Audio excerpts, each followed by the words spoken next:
Hi, അപ്പോൾ എല്ലാവർക്കും solo സഞ്ചാരിയുടെ പുതിയൊരു വീഡിയോയിലേക്ക് സ്വാഗതം. അപ്പോൾ നമ്മളിപ്പോൾ നിൽക്കുന്നത് പാലക്കാടാണ് കേട്ടോ.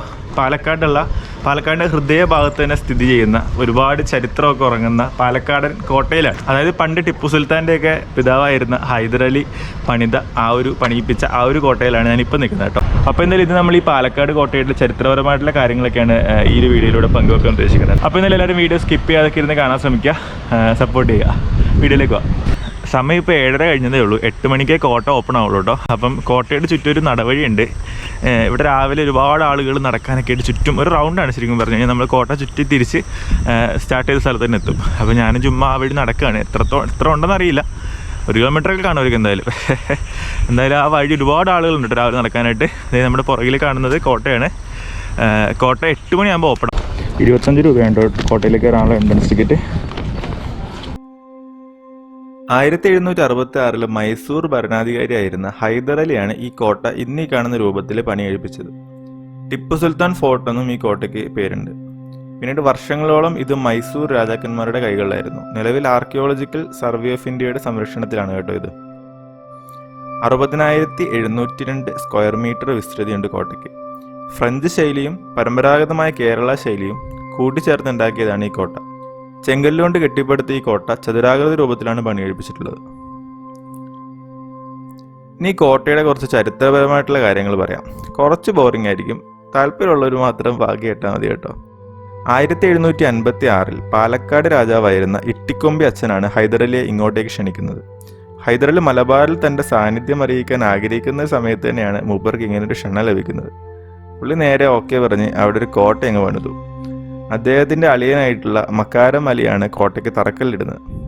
പ്രധാന കവാടം വടക്കോട്ടും ആയുധങ്ങളൊക്കെ പടിഞ്ഞാറ് ഭാഗത്തുമായിട്ടാണ് അന്ന് പണി കഴിപ്പിച്ചത്. 1766 കോട്ടയുടെ പണി തീർന്നു. കോട്ടയുടെ പല ഭാഗത്തും ഒളിച്ചിരുന്ന് ആക്രമിക്കാൻ പറ്റുന്ന രീതിയിൽ തന്നെയാണ് അതിൻ്റെ രൂപകൽപ്പന ചെയ്തിട്ടുള്ളത്. തൻ്റെ ആവശ്യങ്ങളൊക്കെ നടന്നതിന് ശേഷം ഇട്ടിക്കൊമ്പി അച്ഛനെ നൈസായിട്ട് തടവുകാരനാക്കുകയും ഇട്ടിപ്പാങ്ങി അച്ഛൻ എന്ന് പറഞ്ഞ വേറൊരാൾക്ക് ടാക്സ് ഒക്കെ ശേഖരിക്കാനുള്ള ചുമതല കൊടുക്കുകയും ചെയ്തു ഹൈദരലി. ഹൈദരലിയുടെ മരണശേഷം ടിപ്പു സുൽത്താന്റെ കീഴിൽ വന്നി കോട്ട. രണ്ടാം ഇംഗ്ലീഷ് മൈസൂർ യുദ്ധസമയത്തും 1782 യുദ്ധസമയത്തും ഒക്കെ സർദാർ ഖാന്റെയും മേജർ അബിങ്ടണിന്റെയും സൈന്യം പരസ്പരം ഏറ്റുമുട്ടിയപ്പോൾ ഈ കോട്ട ഒരു പ്രധാന പ്രവർത്തന രംഗമായിരുന്നു. പാലക്കാട് കോട്ടയിൽ നിന്നാണ് ടിപ്പു സുൽത്താന്റെയും ലാലി എന്ന ഫ്രഞ്ചുകാരന്റെയും നേതൃത്വത്തിലുള്ള സൈന്യം ബ്രിട്ടീഷ് സൈന്യത്തെ നേരിടാൻ വേണ്ടി മാർച്ച് ആരംഭിക്കുന്നത്. 1784 ബ്രിട്ടീഷുകാർ ഈ കോട്ട പിടിച്ചടക്കിയെങ്കിലും കുറച്ച് നാളിന് ശേഷം തന്നെ ടിപ്പു സുൽത്താൻ ഈ കോട്ട തിരികെ പിടിച്ചു. പിന്നീട് മൈസൂർ സൈന്യം നാണയങ്ങൾ ഉണ്ടാക്കാനായിട്ട് ഈ കോട്ട ഉപയോഗിച്ചു. വീരരായൻ പണം എന്ന നാണയത്തിന് പകരം ഹൈദരി എന്ന മറ്റൊരു നാണയം സ്ഥാപിക്കാനായിരുന്നു പദ്ധതി. പിന്നീട് കോട്ടയിൽ സുൽത്താൻ പണം എന്ന പുതിയൊരു നാണയവും അച്ചടിച്ചു. 1788 ഇവിടെ വെച്ചിട്ടാണ് കൊച്ചി രാജാവായ രാമവർമ്മ ശക്തൻ തമ്പുരാനും ടിപ്പു സുൽത്താനും തമ്മിൽ കൂടിക്കാഴ്ച നടക്കുന്നത്. തിരുവിതാംകൂർ ആക്രമിക്കാനായിട്ട് കൊച്ചിയുടെ സഹായം ചോദിച്ചെങ്കിലും ശക്തൻ തമ്പുരാൻ നൈസായിട്ട് തൊഴിഞ്ഞു മാറി. കോട്ടയിൽ നടന്ന മറ്റൊരു കൗതുകകരമായിട്ടുള്ള സംഭവം ടിപ്പു സുൽത്താന്റെ ജാതകം തയ്യാറാക്കലായിരുന്നു. മച്ചാട്ട് ഇളയത്ത് എന്ന് പറഞ്ഞൊരു വ്യക്തിയാണ് ജ്യോതിഷി എന്ന് വിശ്വസിക്കപ്പെടുന്നു.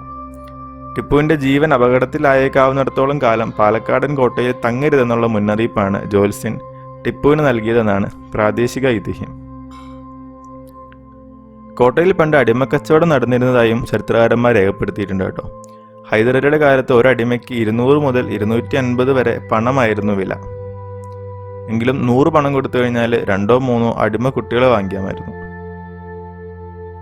1790 ബ്രിട്ടീഷുകാർ ഈ കോട്ട പിടിച്ചെടുക്കുകയും അതിൻ്റെ പൂർണ്ണ നിയന്ത്രണം നേടുകയും ചെയ്തു. ബ്രിട്ടീഷുകാർ അവരുടേതായിട്ടുള്ള മാറ്റങ്ങൾ കൊണ്ടുവന്നു. അവരൊരു ജയിലൊക്കെ സ്ഥാപിച്ച് അവർക്കെതിരെ നിന്ന ആളുകളൊക്കെ പിടിച്ച് ആ ജയിലിലടച്ചു. ആ ജയിലൊക്കെ ഇപ്പോഴും ഉണ്ട് കേട്ടോ.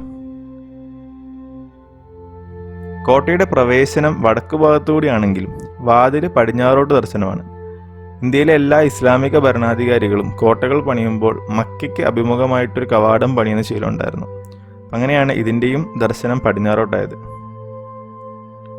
ടിപ്പുവിൻ്റെ കാലത്താണ് പാലക്കാട് കോട്ടയുടെ മുൻഭാഗം പണിത് കേട്ടോ. പ്രവേശന കവാടത്തിലെ തൂണുകൾക്കും ഭീമുകൾക്കും അലങ്കാരങ്ങൾക്കും വരെ ഒരു ഹിന്ദു ടച്ചുണ്ട്. പാലക്കാടൻ കോട്ട കൊത്തളങ്ങളോടെയാണ് നിർമ്മിച്ചിട്ടുള്ളത്. 10,000 സൈനികരുടെ സൈന്യത്തെ ദീർഘകാലം സുരക്ഷിതമായിട്ട് വെക്കാൻ ഈ കോട്ടയ്ക്ക് പറ്റും. മേഖലയിൽ അദ്ദേഹത്തിന്റെ ആക്രമണ തന്ത്രത്തിന്റെ ഭാഗമായിട്ടായിരുന്നു കോട്ട ഇങ്ങനെ പണികഴിപ്പിച്ചത്. മറ്റ് കോട്ടകളിൽ നിന്നൊക്കെ വ്യത്യസ്തമായിട്ട് പാലക്കാടൻ കോട്ടയെ വേർതിരിച്ച് നിർത്തുന്ന ഒരു കാര്യം എന്ന് പറയുന്നത് ഇവിടുത്തെ ഈ കിടങ്ങാണ്. എത്ര വേനലായാലും വറ്റാത്തൊരു കിടങ്ങാണ് ഈ കോട്ടയുടെ ഏറ്റവും വലിയ പ്രത്യേകത. ഉറച്ച പാറ കൊണ്ട് നിർമ്മിച്ചിട്ടുള്ളൊരു കിടങ്ങാണ്. അതുകൊണ്ട് തന്നെ ശത്രുക്കൾക്ക് ഈ കിടങ്ങ് ക്രോസ് ചെയ്ത് ഇപ്പുറത്താൻ കുറച്ച് കഷ്ടപ്പെടും.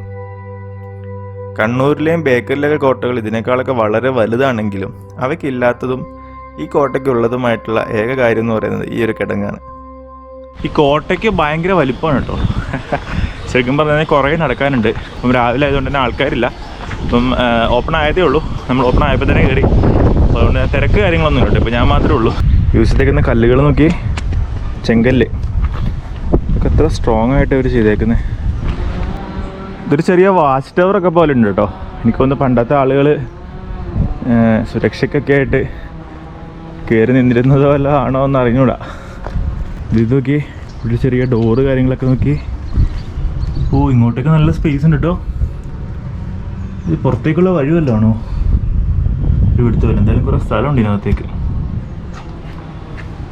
അപ്പുറത്തും ഉണ്ടാവണമല്ലോ പറഞ്ഞു. എന്താ ഇവിടെയുണ്ട്.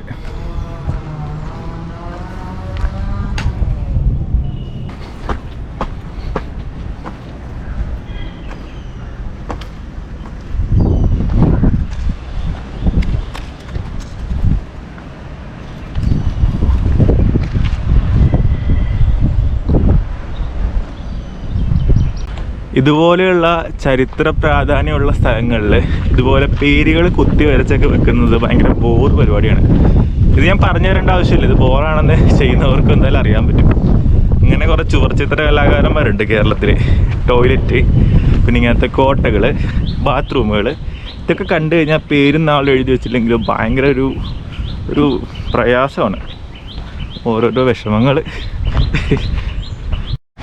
അപ്പോൾ നമ്മൾ ആ ഒരു ഭാഗത്തൂടെ ഉണ്ട് കയറി വരുന്നത്. അവിടെ ഒരു ഹനുമാൻ കോവിലൊക്കെ ഉണ്ട്. അവിടെ ഒരുപാട് ആളുകൾ വന്ന് പ്രാർത്ഥിക്കുകയൊക്കെ ചെയ്യുന്ന സ്ഥലമാണ് കേട്ടോ. നമ്മൾ ആ വഴി നേരെ കയറിയിട്ട് ഇവിടെ ഒരു ഗേറ്റ് ഉണ്ട്. ഈ ഗേറ്റ് വഴി ഉണ്ടാകത്തേക്ക് കയറുന്നത്. ടിക്കറ്റ് ഇവിടെ കാണിക്കണം. ഇവിടെ ആൾ ഇരിപ്പുണ്ട്. അവിടെ ആളെ കാണിച്ചിട്ട് വേണം അകത്തേക്ക് കയറാനായിട്ട്. കയറി വരുന്നത് ഇവിടെ ഈ ഭാഗത്തുള്ള ഈ സ്റ്റെപ്പ് വഴി കയറി ഇതിങ്ങനെ പോയി ഒരു റൗണ്ട് അടിച്ച് ഫുൾ കറങ്ങി തിരിച്ചിങ്ങനെ വരാം. നമ്മൾ ഈ കാണുന്ന ബിൽഡിംഗ് താലൂക്ക് സപ്ലൈ ഓഫീസാണ് കേട്ടോ. പണ്ട് ഇവിടെ പോലീസ് സ്റ്റേഷനും അതുപോലെയുള്ള വേറെയും എന്തൊക്കെയൊക്കെയോ സുപ്രധാന കാര്യങ്ങൾ നിർവഹിച്ചിരുന്ന ഒരു ബിൽഡിംഗാണ്. എന്തായാലും ഇതിപ്പോൾ സപ്ലൈ ഓഫീസ് മാത്രമായിട്ടാണ് പ്രവർത്തിക്കുന്നത് കേട്ടോ. ഇവിടെ ഇപ്പം പണികളും കാര്യങ്ങളൊക്കെ നടക്കുകയാണ്. അതുകൊണ്ട് അങ്ങോട്ടേക്ക് പോകാൻ പറ്റത്തില്ല. അപ്പുറത്തെ വഴി സ്റ്റെപ്പ് ഇറങ്ങിയിട്ടൊക്കെ അങ്ങോട്ടേക്ക് പോകാൻ പറ്റുമായിരുന്നു. എന്തായാലും ഞാൻ അവിടെ നിന്ന് പോകുന്നു. ഇവിടെ ഇരിക്കാനൊക്കെ കൊള്ളാം കേട്ടോ. നല്ല ഒരു കലക്കൻ സ്പോട്ടാണ്. എന്തായാലും കൊള്ളാം. ഈ ഒരു മരങ്ങളുടെയൊക്കെ ബാക്ക്ഗ്രൗണ്ടിൽ ബിൽഡിങ്ങും കാണാൻ നല്ല ഭംഗിയുണ്ട്.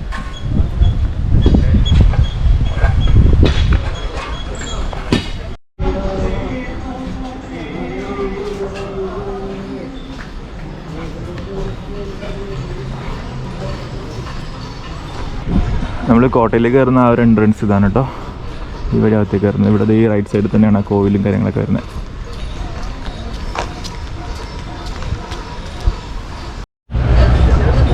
നമ്മുടെ ഈ ഒരു ഭാഗത്ത് നിന്നാണ് ടിക്കറ്റ് കാര്യങ്ങളൊക്കെ എടുക്കുന്നത്. അതാണ് ടിക്കറ്റ് കൗണ്ടർ. ഈ വഴി പോയി കഴിഞ്ഞാൽ നമുക്ക് ചുറ്റും ഈ കോട്ടയിൽ കറങ്ങിയിട്ട് ഈ കാണുന്ന വഴി തിരിച്ചു വരാം. ഫുൾ റൗണ്ട് ചെയ്തിട്ടുള്ളൊരു വഴിയാണ്. ഈ കാണുന്നത് ഇതിൻ്റെ പാർക്കിംഗ് ഏരിയ ആണ് കേട്ടോ. കാറ് കാര്യങ്ങളൊക്കെ അവിടെ പാർക്ക് ചെയ്യാം. സ്കൂട്ടർ കാര്യങ്ങളൊക്കെ ഈ ഒരു സൈഡിൽ ആയിട്ട് പാർക്ക് ചെയ്യാം. നമ്മുടെ വണ്ടി ഇവിടെ ഇരിപ്പുണ്ട്. നമ്മളെന്തായാലും ഇവിടെ നിന്ന് പതുക്കെ ഇറങ്ങുകയാണ്. കോട്ടയിലെ കാഴ്ചകളൊക്കെ കണ്ടു. ഒരുപാട് നേരം സ്പെൻഡ് ചെയ്യാനുള്ള വകുപ്പൊന്നും ഇവിടെ ഇല്ലയെന്ന് എനിക്ക് തോന്നുന്നു. എന്തായാലും കുറച്ച് ചരിത്രപരമായിട്ടുള്ള കുറച്ച് കാര്യങ്ങൾ പഠിക്കാൻ താല്പര്യമുള്ളവർക്ക് തീർച്ചയായിട്ടും വന്ന് നോക്കാവുന്നൊരു സ്ഥലമാണ് കേട്ടോ. എന്തായാലും എനിക്ക് ഇങ്ങനത്തെ കാര്യങ്ങൾ താല്പര്യമുള്ളതുകൊണ്ട് എനിക്ക് ഇങ്ങനത്തെ കോട്ടകൾ, അങ്ങനത്തെ ചരിത്രപരമായിട്ടുള്ള സ്മാരകങ്ങളൊക്കെ ഭയങ്കര ഇഷ്ടമാണ്. അപ്പോൾ ഞാനിപ്പോൾ എന്തായാലും ഇവിടെ നിന്ന് ഇറങ്ങുകയാണ്. നമുക്ക് ഇനിയും വേറെ 2-3 സ്പോട്ടുകൾ കൂടി പോകാനുണ്ട്. അപ്പോൾ എന്തായാലും ഈ ഒരു വീഡിയോയുടെ അവസാനിക്കുകയാണ്. എല്ലാവർക്കും വീഡിയോ ഇഷ്ടപ്പെട്ട് കാണുമെന്ന് വിശ്വസിക്കുന്നു. അപ്പം പുതിയൊരു വീഡിയോ ആയിട്ട് പുതിയൊരു സ്ഥലത്ത് കൂടുതൽ ബെറ്റർ ആക്കിക്കൊണ്ട് ഞാൻ വീണ്ടും വരാം. അതുവരെ എല്ലാവർക്കും ഗുഡ് ബൈ. എല്ലാവരും ഹാപ്പി ആയിട്ടിരിക്കുക, സേഫ് ആയിട്ടിരിക്കുക. ബൈ.